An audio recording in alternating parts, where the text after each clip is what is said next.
You think you can just accuse me of cheating while I was away on business and demand a divorce? My husband, Jackson, bellowed through the phone. It should have been a jolting moment, but I knew better. This was just his attempt at stirring up drama. I already sold it. And you know what? I could practically feel his emotions quivering on the other end. Did he honestly believe I wouldn't see through his little charade? His naivety was almost comical. As his accusations continued to ricochet off my resolve, I found myself teetering between anger and amusement. Yet, amidst it all, a sense of empowerment began to emerge. This wasn't just a spat. This was a turning point. This was the moment I decided to take control. I chuckled inwardly at his feeble attempt to manipulate me. And then, as if the universe had aligned, a realization dawned on me.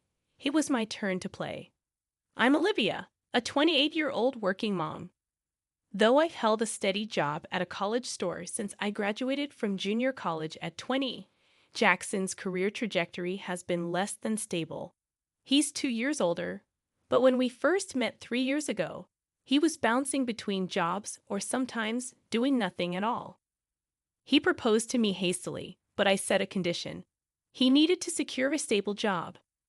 I wasn't about to embark on a marriage without considering our future. Okay, but there's a condition, I asserted firmly, watching Jackson's expression shift to one of concern. What is it? He asked cautiously. You need to find a stable job. Otherwise, marriage is out of the question. We need to think about our future. He attempted to brush it off with a casual remark. Oh, don't worry, you're working, so there's no rush, right? But my parents would be concerned if I married without a job. I'll find one before we tie the knot, he promised, sensing the seriousness in my tone.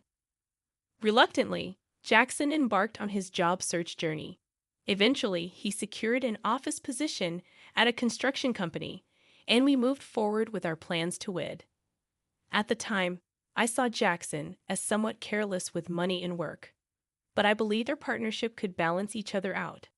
I thought I could guide him towards financial responsibility, and he would complement my strengths. Little did I know, our challenges were just beginning. About a year into our marriage, as we were exploring the idea of buying a house, Jackson revealed a troubling obstacle. I might not qualify for a loan, he confessed casually. I was taken aback. What do you mean? I pressed for an explanation. He shrugged. Because I haven't been at my job long enough, I might need a guarantor for the loan. The only option would be my dad, but he's dealing with some serious gambling debts. He probably wouldn't be able to help. Why didn't you tell me this earlier? I was dumbfounded, especially with the contract and the real estate agent right in front of us. But Jackson, appearing unfazed, nonchalantly remarked, If we put the house in your name, it'll be fine, right? You've been at your job forever, so you can secure the loan. We'll both contribute to paying it off. It's just a formality. That's beside the point. Why didn't you bring this up before? This is significant for me too. I'm not even prepared with the paperwork, I retorted, frustration bubbling beneath the surface. Though he offered an apology, his contrition felt superficial, lacking sincerity. Despite my urge to protest further, faced with the already arranged contract and the presence of the agent, I decided against escalating the situation. Reluctantly, I hastily gathered the necessary documents, such as my income statement, for the loan application, and impulsively finalized the purchase under my name. Doubt not at me. Could I truly envision a future with this man? Perhaps I should have simply asserted, then we won't proceed, instead of hastily preparing the paperwork. My anxiety heightened with the looming issue of my in-laws. The other day, I had a conversation with Dad, Jackson began. He mentioned he might lose the house due to the debt I mentioned earlier, so he's considering moving in with us. Is that all right? What? Why would you even entertain that idea? I reacted swiftly, but Jackson merely shrugged it off. Well, he's facing difficulties. My brother is single, but he's working abroad. I'm the only one Dad can turn to. Shouldn't we seriously discuss this? Maybe he can stay temporarily until he finds a place, but committing to living with us permanently is a major decision. Jackson scowled. You just don't want him to stay, do you? If he moves in, we can divide the living expenses. You're always going on about money. You mean the money you never contribute? You promised we'd split the mortgage, but it's only coming out of my paycheck. You haven't given your share. In marriage, finances are shared. It's not just your money, it's ours. It's deducted from your account because the house is in your name. Stop being so self-centered, I exclaimed, frustration evident in my tone. But Jackson simply muttered, I hate discussing money, before storming out of the room. Such disputes became a regular occurrence. Every time, Jackson would brush off my concerns and eventually retreat. No resolution was ever reached. However, Jackson wasn't entirely inactive regarding his family's predicament. As part of his role in construction site administration, he frequently dealt with real estate contracts. He often consulted a specific agency on how to secure the best price for selling his family's home and the necessary procedures involved. I overheard these discussions repeatedly, finding solace in the fact that I wasn't alone in contemplating this matter.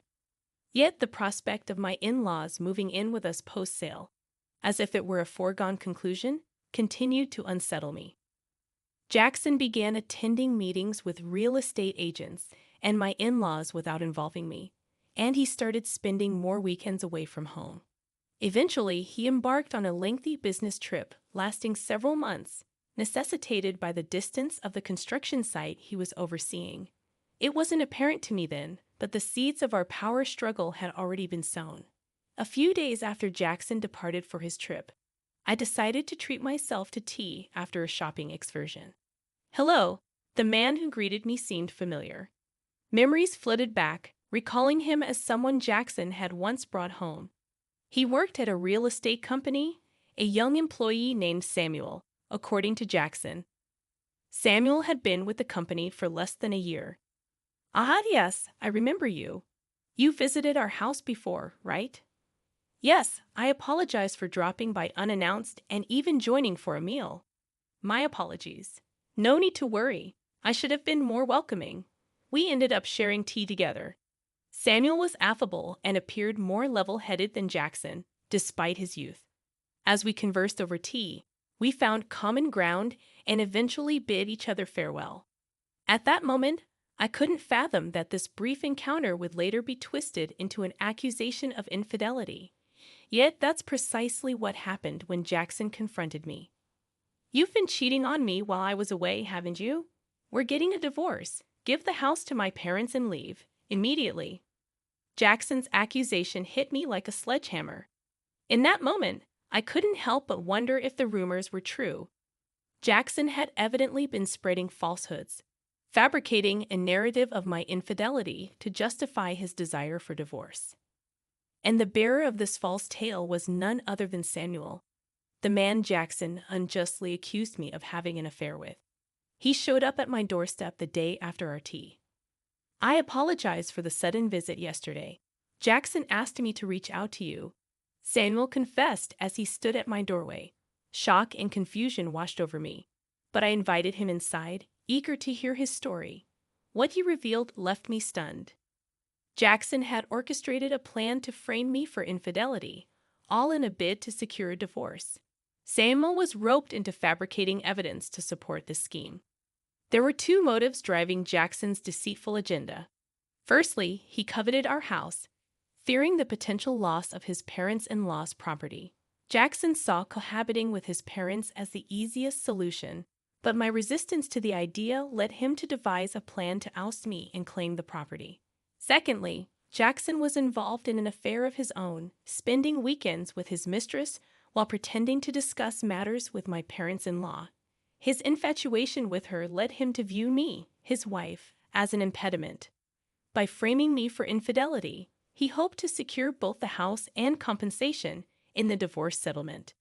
Despite my perception of Jackson's lack of astuteness, his cunning nature in orchestrating such a devious plan was truly despicable. As I muttered my disdain, Samuel offered his apologies. However, I had no intention of aiding Jackson in his malicious scheme. I feigned cooperation, all the while plotting to turn the tables on him. Samuel, leveraging his expertise in real estate, offered various suggestions. Eventually, he proposed a daring move. You should sell the house while Jackson is away on his trip.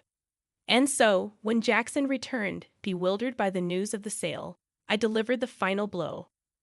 I know everything, Jackson. Samuel recorded everything, including your attempt to frame me for cheating with him. If we proceed with divorce, I can claim alimony and take you to court, I declared, relishing the shock that registered on Jackson's face. Why? Why? He stammered. But I wasn't finished. I had one last card to play.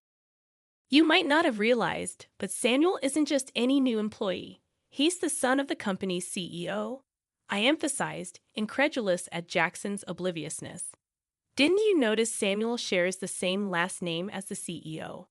How did that escape your notice? I pressed, my frustration mounting. Well, Samuel's last name isn't exactly uncommon, Jackson attempted to rationalize. Are you serious right now? I couldn't believe his lack of awareness. Yes, I'm serious, Jackson replied, his shock palpable. The realization dawned on him slowly. Samuel's company was one of Jackson's most crucial clients, and they had played a significant role in handling his family's property matters. If news of this deceit reached the CEO, Jackson would undoubtedly find himself in hot water. In fact, Samuel had likely already reported the situation. Look, fine, I'll check it out. But if you're lying, I'll figure it out. Jackson relented before abruptly ending the call. It didn't take long for him to realize the gravity of his actions. Subsequently, the real estate company owned by Samuel's father refused to engage in any business dealings with Jackson or offer him advice regarding his family property. With my house sold, Jackson had no option but to return to his family home following his business trip. Fortunately, Samuel had assisted me in finding an affordable apartment, so I encountered no difficulties. As I initiated the divorce proceedings, Jackson persisted in reaching out to me. I'm sorry, Olivia. Please forgive me, he pleaded. It's too late for apologies now. You tried to manipulate me using someone else. Why should I believe anything you say? I countered. Don't say that. After our divorce, you can be with that other woman, right? That's what you wanted, isn't it? He suggested, attempting to deflect blame. Yeah, she had someone else she liked and dumped me. What a sorry tale. But just because of that, don't expect me to change my mind and come running back to you. I muttered as I ended the call with a heavy sigh. Despite not disclosing my current address to him in hopes of keeping him at bay, Jackson's incessant calls persisted. Each time he pleaded, please don't leave me. I'll change. I'll be a better husband. Yet I was weary of his hollow promises. Once the divorce is finalized, I'll delete his number, block him on WhatsApp, and sever ties completely. To make matters worse, even my mother-in-law reached out, begging, please, Olivia, we'll be lost without you. It's not me you wanted, it's the house, right? But there's no house left, I reminded her. It wasn't just about the house. We're not that heartless. Come back, and you'll understand, she implored. You wanted the money, didn't you? I shot back, frustration seeping into my voice. That's not true. You're being unfair. You attempted to coerce me into living with you, and when I refused, Jackson resorted to deceit to gain leverage in the divorce. I can't trust someone who resorts to such tactics. I asserted firmly. It's obvious you're only interested in money. I continued to rebuff their pleas. Then my father-in-law called, his tone dripping with arrogance. Isn't it your duty as a daughter-in-law to assist my wife a little? Are you seriously refusing? Isn't all of this a consequence of the debts you've accumulated? I countered, my resolve unwavering. In response, his voice on the phone grew so loud that it hurt my ears. You heartless woman. Abandoning your mother-in-law in her time of need and shifting blame onto her. I'll teach you a lesson, you wicked woman. With that, I ended the call, shaken but determined. Armed with the recorded audio, I sought counsel from my lawyer. As it transpired, my father-in-law's words constituted a threat. Armed with this evidence, I informed Jackson that I'd pursue legal action if he didn't agree to the divorce. In a panic, Jackson reluctantly consented to the divorce. Finally, I was free from the clutches of that outrageous family. After the divorce, Jackson's reputation at work suffered, leading to a loss of trust and diminished responsibilities. Additionally, the unresolved debt forced him to sell his family home at a steep discount. Now, he resides in a modest apartment with his parents, grappling with a reduced salary and the burden of supporting his family. To compound his challenges, he is obligated to pay me alimony. Learning about Jackson's struggles firsthand from Samuel, who remained a confidant, I discovered an opportunity to leverage my customer service skills from my previous role at a clothing store. Samuel, now working in the HR department of a real estate company, recommended me for a position that required strong communication abilities. After careful consideration and discussions with Samuel, I accepted the offer and transitioned to the real estate company. Throughout this transition, Samuel and I maintained our close bond, which eventually blossomed into a romantic relationship. After a year of dating, we tied the knot, and I became the spouse of the future company president. Jackson likely never envisioned that the two individuals he attempted to falsely accuse of infidelity would ultimately find love and marry each other. Now surrounded by my supportive new family, including my in-laws, I look forward to building a beautiful life together with Samuel.